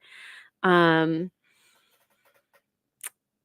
and otherwise, we've got like just a big old, like, again, I'm seeing trillion because I'm seeing a big triangle, but like straight down from my fingernail there is like a bunch of meat.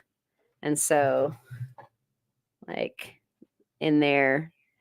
Um, but Pulitzer had, like, he pulled a fractured Ethiopian. I think he snapped it with his fingers, but I've been actually fracturing the fractures or pulling the fractures apart with a pair of pliers.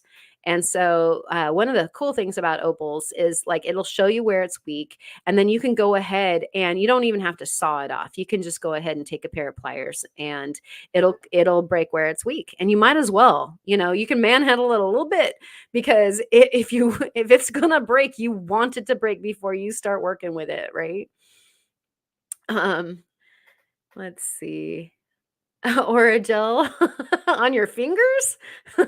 You guys are hilarious.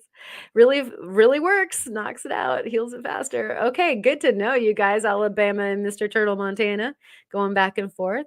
Um, Good idea to cut the lower to see how the material acts on your lap, right? Then dial it in for sure. Exactly, exactly. I'm totally all about, I'm just, paranoia and the methodology behind things is definitely a thing for me. And so going from sort of low to high and working out, one of the things I did notice is that my usual setup that I like to use for sunstones isn't as good for opals, these opals.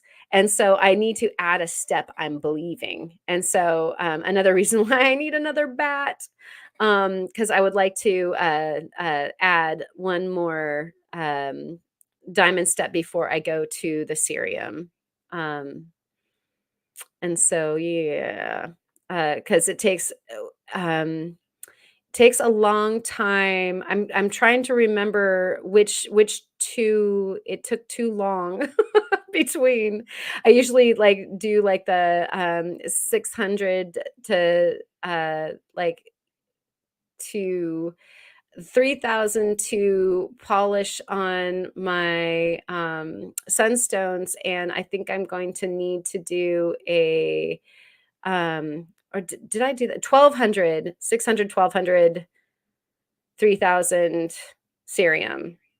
And then you can cut, or I think I need to like up the mesh size for the opal one more because it takes a really, really long time at the end. I believe that's what I had experienced before. So many stones. Like one should take, like if you are just starting, keep a notebook.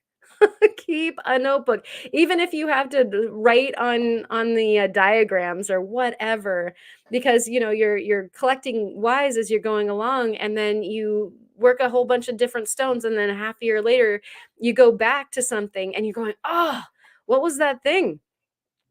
And so, if you're anything like me, maybe if you have like one of those awesome minds that holds on to everything, then you're good to go. But I'm not that guy.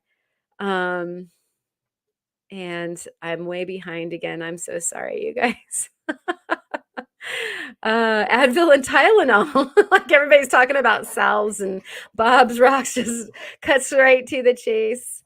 And thank you for joining us, Seashore Mudlark. A pleasure to have you in the chat today. Walking dogs is very important. And did I say hi to you before, Tiger Eye? Oh my goodness, already being a long night. And I'm just getting started. We got so much cutting to do, guys. And Yes, use side cuts to snip it for sure, but don't mess with the opal too much, right? These guys seem to be pretty okay with that as far as, when you can really see a through and through fracture, it just bink, you just have to kind of like please, and it does. And so, if it didn't just like, crack off right away, I'd probably be doing something different, but like I'm really impressed with and then how solid everything else is. I mean, I have had zero problems with that entire pile of goodness. And so, before moving on, liquid band-aid. Uh-huh. I know. I used to have some of that. I probably need some more.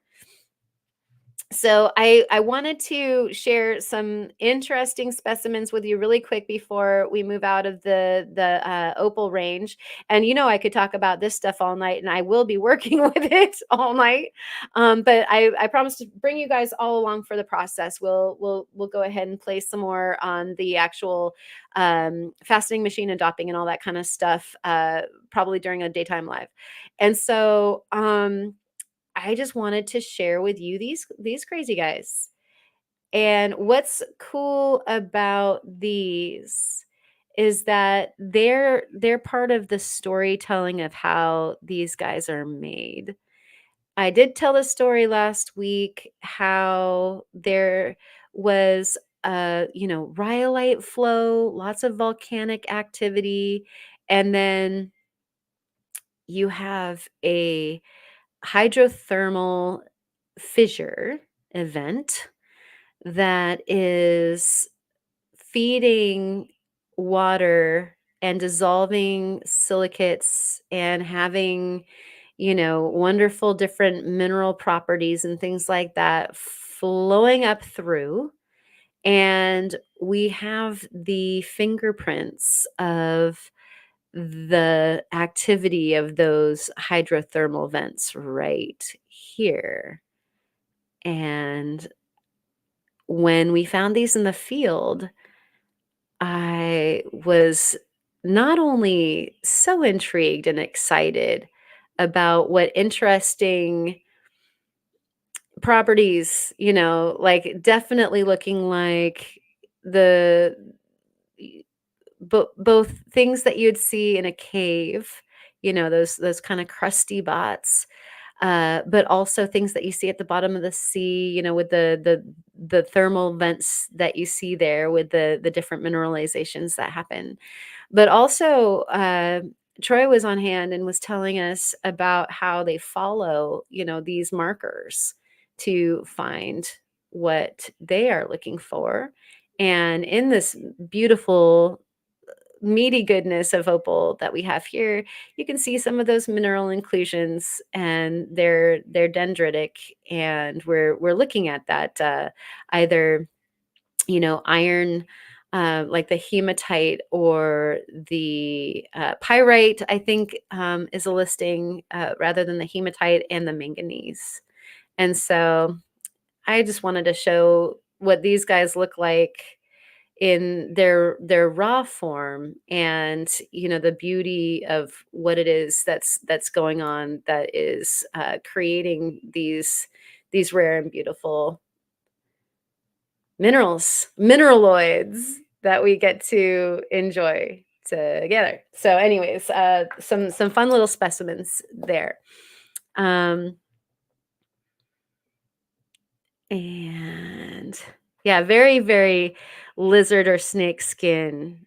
Really, really amazing. And let's see, we've got this. Oh, I love this that you guys are having I'm gonna have to read every single comment on the replay, you guys. I'm missing so much. Ultralap super cerium type polish film. Yeah, I've got a cerium lap, and then I bought the loose cerium for all of the other stuff, but I didn't want to put these guys that were just cabs on my facet lap. too too nervous about any kind of contamination. Greenway for opal, awesome. Um, Love, I just love all that stuff that comes out of that house for sure. Um,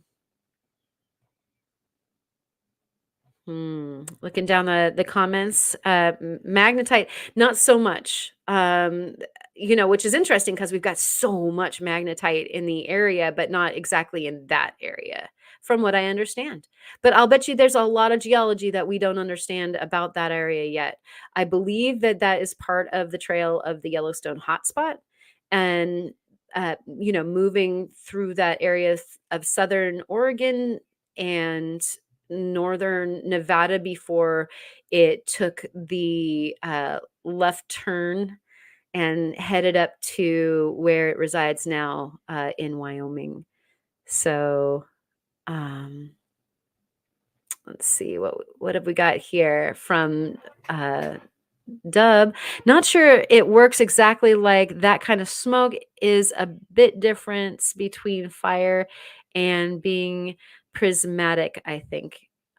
Interesting. And I'm wondering what we're using as far as fire, because I was taught at one point that, flash is necessary for um, the better term for when you have color that is the variable variety, when it's like, the color bar, uh and then like the prismatic term, and then there's body color, and fire is indicative of the body color of this, and it not being a one that possesses the spectrum of color play or flash. Yes, precious. Precious Z's. All right. And so we're gonna move over to what's in this jar. The mystery jar. It's got a couple dots in it because I'm acetoning the layer of resin off of it. I'm gonna try to move this without, well, maybe I don't want to do that. I'm gonna ditch all of these opals all over the floor. And yeah, how positively minded was I? I'm looking for the better word, but it's not coming. That we were just going to go through all of these and grade them all during this hour. But we got into a good conversation about other stuff. Here's another. There goes one off the side. Somebody remind me that that's there. Like, I love um the suspended dendrites that you can see very well in this particular piece. I definitely want to create a piece, and I'm hoping, maybe like I said, a square faceted piece, or any of the cabochons, that have the suspensions of the dendrites. And this is, a really good example of where you have the rhyolite and the hydrothermal vent crust.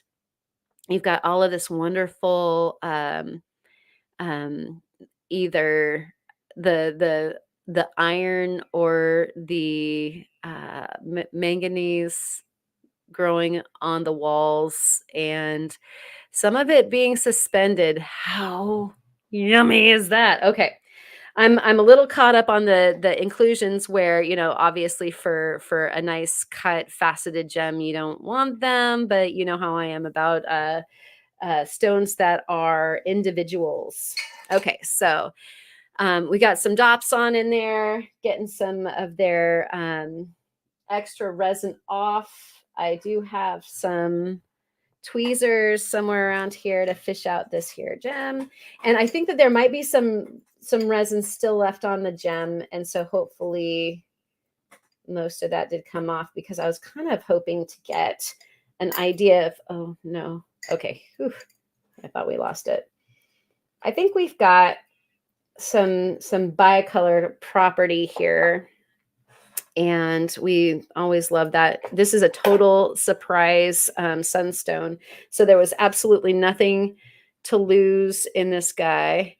Yeah, it looks like we still have a bit of the resin, but do you see how this is? We're looking at the pavilion right now, but I thought I'd bring it up and we look at it downward this way because it was presenting.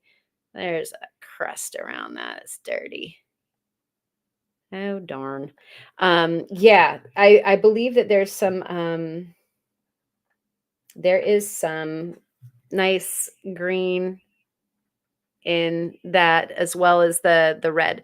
So I'm gonna have to clean that more. It's not quite come off yet, but like I just saw it again. If I turn it, yeah, you're seeing through the body color of this stone. You're getting to see some of that green. And so at the very least I was able to whoa, better get John's superior guys here. Man, that's I really need to wipe this off. It is color covered in resin still. So that is a variation on one of Arya Akvan's cuts, the Ruination. You guys know I was high centered on that. And of course, the alcohol is like I have several of these bottles around the studio, and they're always within a arm's reach. That and acetone. That's not a good thing, probably, but we're going to clean this off really quick. Hopefully, it'll get all of the extra residue off of here. But the story about this particular stone, you guys, while I'm cleaning it, I'll do this. The story about this stone, oh, and I should probably take that down too, is I was going through uh, material that I was supposed to have already gone completely through from the spectrum mine, and stuff that we had gone mining like last year or the year before that.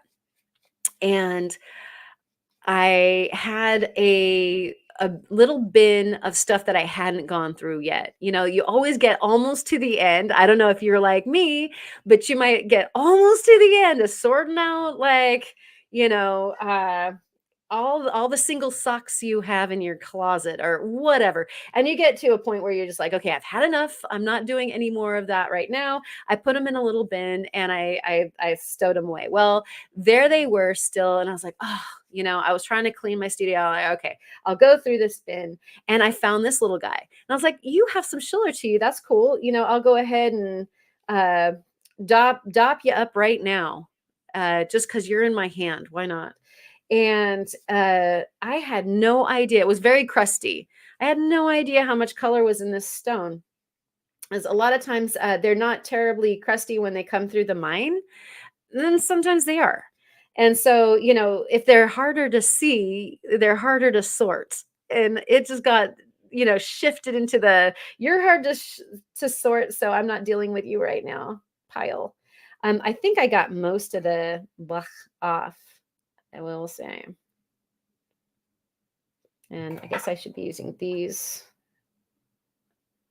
I can't see very well. I usually use, you know, some kind of an aid for my eyeballs, like the uh,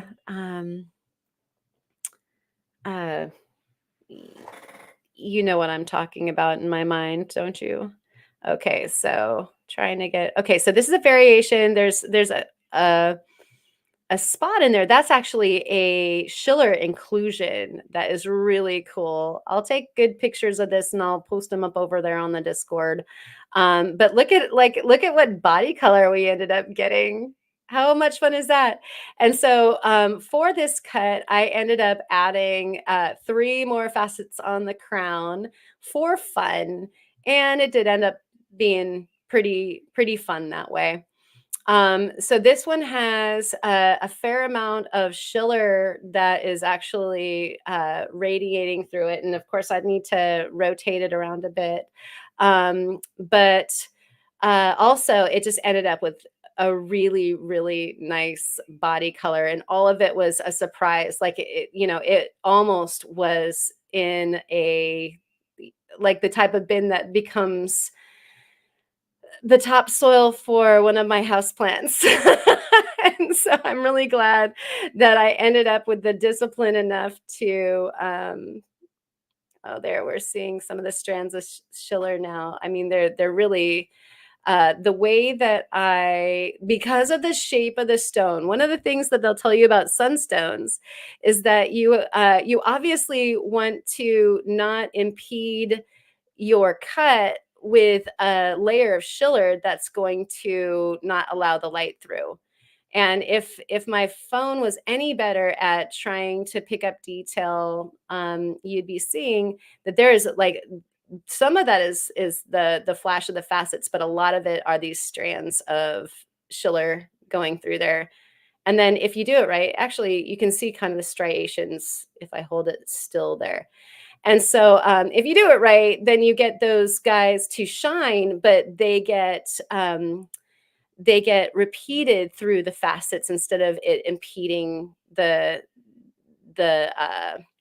the way that the facets, will deliver the light through the stone.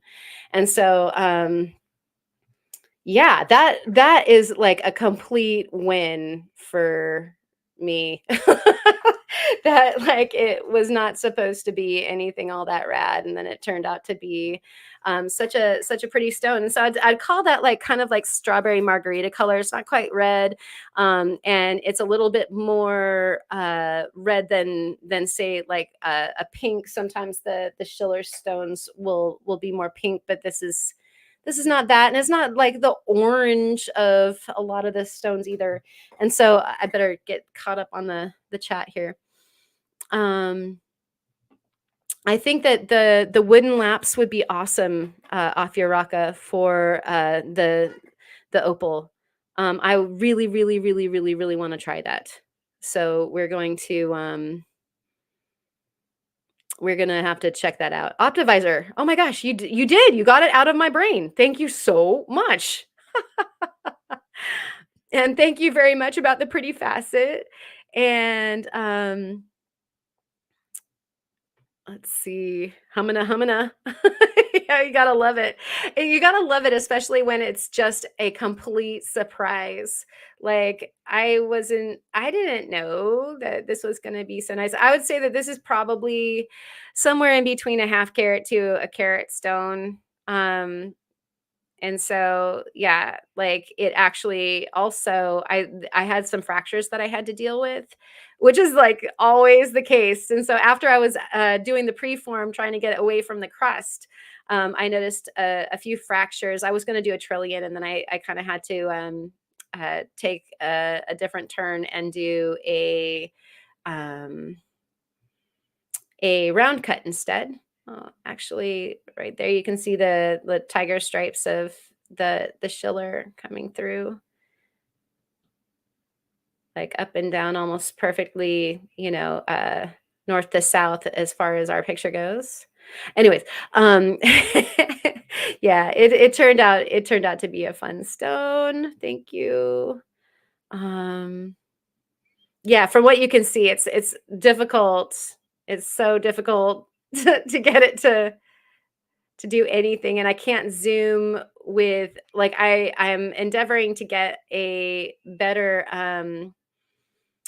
second camera for these events, not my phone. And so like I said, all of the the membership stuff that you guys do, and the extra funds, all that stuff is going to upgrades so that we have a better experience here. Oh, there we go. Oh, you can see the schiller from the side here too.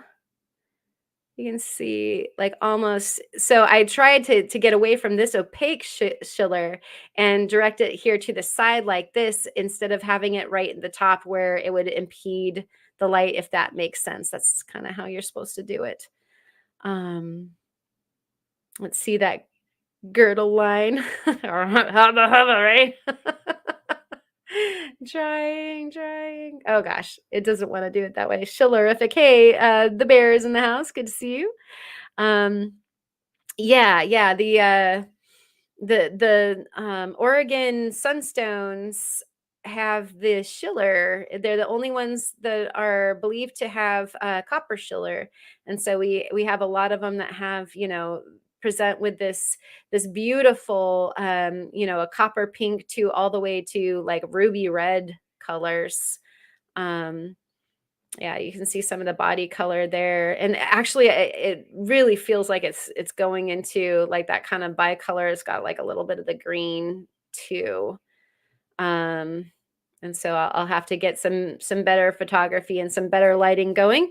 Thank you, thank you, thank you, and um, awesome. All right, I am caught up. And so, oh my gosh, what else did I say we were supposed to do? I think I got to the 3 points that I really, really wanted to work on was, like, at least getting into some of those stones. We will do some more, gazing and grading, probably sometime over the weekend when Kyle isn't on. Just taking a closer look. I did have the microscope fired up, and we didn't get to the microscope, but that can be helpful to see, not only the dendrites, but also what kind of fractures and stuff like that, which isn't quite as sexy to look at through the microscope, but it is very helpful for me to make plans as far as how to do the pre-cuts, and then get to faceting. One opal is already on a dop, and so it's one of the not as super extra double nice, but it's a beautiful orange one, and so we'll get into cutting that over the weekend as well. I do plan on bringing you guys along for that. And so keep your eyes open for a notification that I'm going live. I usually drop the thumbnail over there on the Discord if I'm going to do that, so that you guys can all pop in and hang out. You can talk amongst yourselves. You can watch the faceting show or the grading show. You can lend your wise. You can do all the things. And I really, really appreciate when you do. And so let us all join our mooses together. Steinkerns to you guys for hanging out. Remember that Kyle has a live coming up, this two of them, the live sales as per tradition this weekend, and I would love for anybody else who is planning on doing a live this weekend to go ahead and pop it up in the chat, wherever that is right now, around here somewhere, and so that everybody can make sure to be there.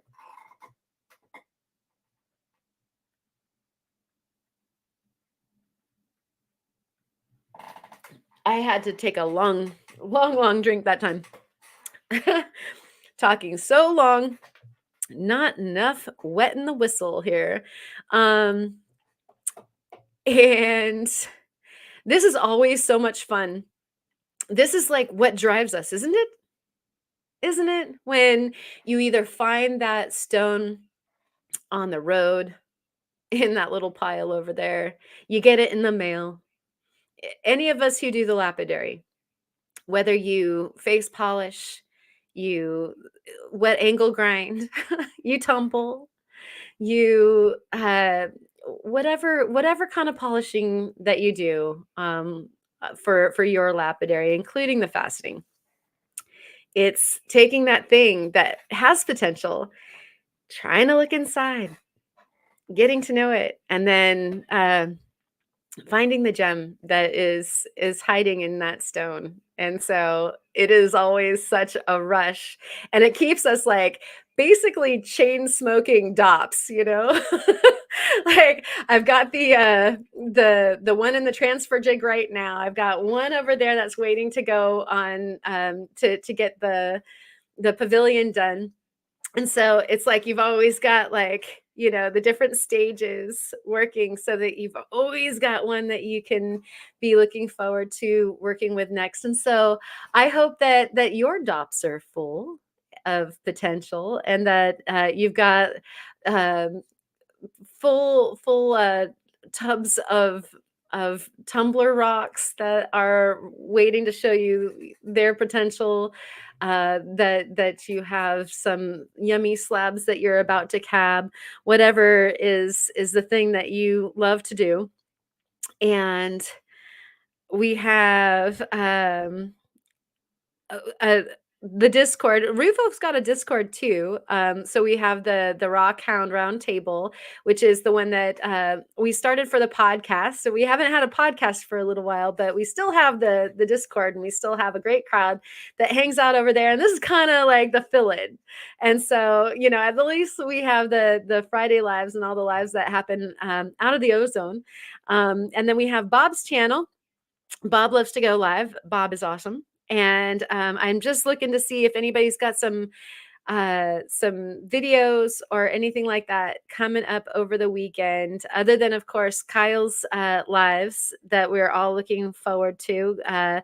Rufo is going to be scrubbing some corals. Excellent. And yeah, Rufo just popped up the Discord link to his Discord too. You can't have too many cool rock places to go and hang out. You just can't. And Melissa has one as well. And so if it's not happening on one, maybe go check the other one, see where the live is, where the group is hanging out, making the cabochons, doing the polishing, sharing the experiences. You guys are all awesome. Sharing your experiences, your really good suggestions, the different tactics that you use, what your favorites are. I think that a lot of times, I've stayed away from certain things because maybe one person had a bad experience, but then somebody else will go like, "Oh no, that it's okay. Try the thing," and I think that we definitely have strength in our numbers, and so hanging out together, if for no other reason, it makes you feel so much more normal. That you're totally high centered on rocks, and so are all these other people.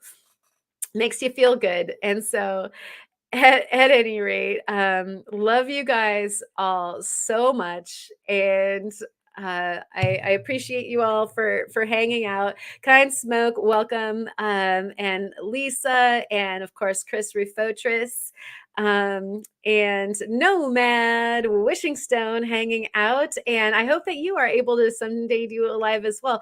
But there's the live thing that we can be doing on the Discord, which is pretty darn cool. It's a pretty good stand-in, and everybody gets to participate instead of one person. I love it that like we can all talk. I like fade into the back and like listen to everybody else a lot. Spot, thank you for coming. And Doug, hey, good to see you. It's great to have you here as well. Thank you for reminding. Oh my gosh. We definitely needed to put a plug out here. Last week I did some of Brian 775 Rock Hounding's rocks. He sent me an amazing parcel with some rocks that I'm gonna be destroying my fingers some more. I destroyed these fingers on my opals, and yet he sent me this like fabulous turquoise and all of these different sampling of fabulous rocks. And so if you're interested in getting some rocks, he has a bunch of parcels going, and like they're numbered and you get the price, and definitely go check out what he is doing. He has a group over on the Facebook that you can see these lots on. So definitely go check that out. Thank you so much, Doug, for reminding. Afia Raka, thank you so much for coming as well. And Cindy, of course. And um, let's see. Of course, Melissa. And we understand when you're not chatty, Melissa, it means that you are working on polishing and cutting some beautiful stones. And so it's all good. And we all entertain each other. I just trawl around on the live streams in the community all day when I'm working in the studio, and I might not chat that much. Like I wasn't chatting very much during Alleluias because I was working on that strawberry sunstone. I'm so excited about it.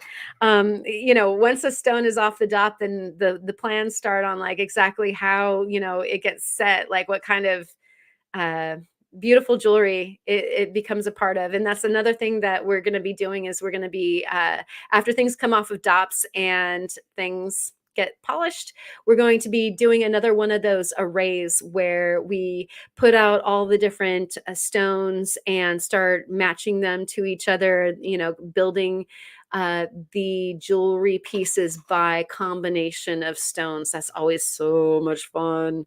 It's like a painter's palette. So again, James, thank you so much for coming. Soul, awesome, and always great to have you in the house. Did I say, Vern? Thank you so much. And you have some coming now of what? Hopefully wonderful packages. And thank you, Bear. Also, Rocky, you're awesome. Allison's awesome. Y'all are super fantastic. I'm not going to sing. I might strumble one of these times, but for now, we've got our outro of the credits. Heartfelt thank you to all of you. I love you. I appreciate you all. You rock. You know it.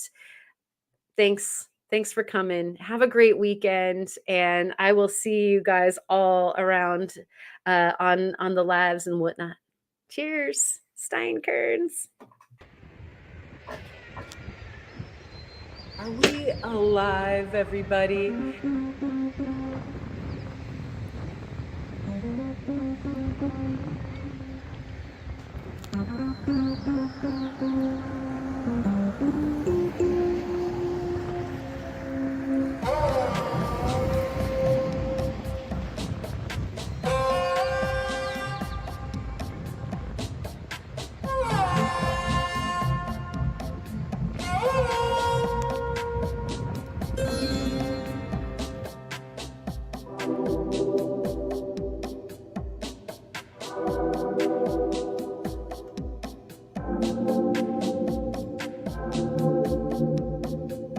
Are you here?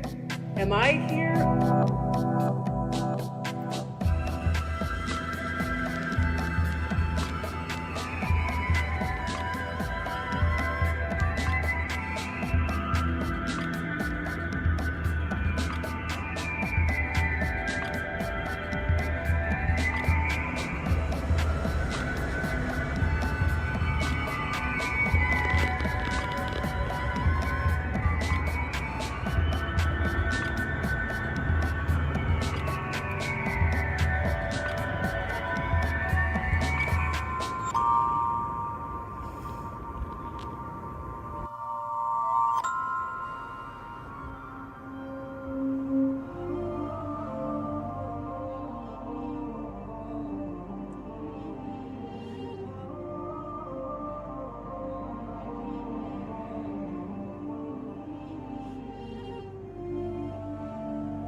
And we can't hear me.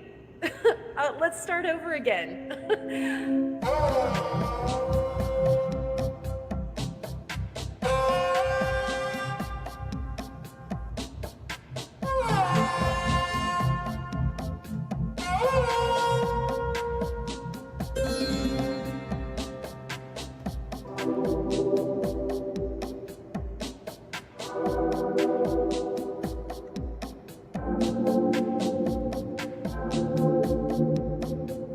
Are you here? Am I here?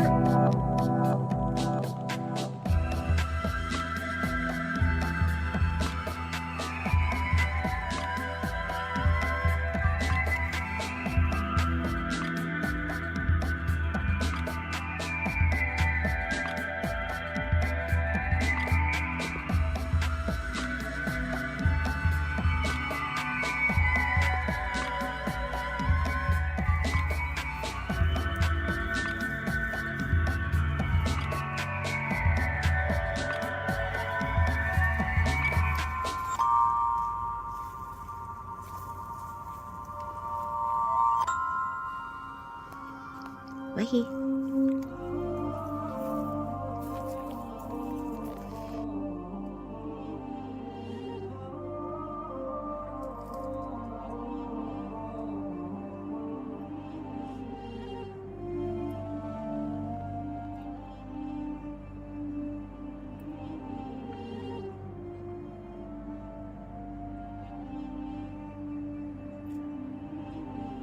And we can't hear me.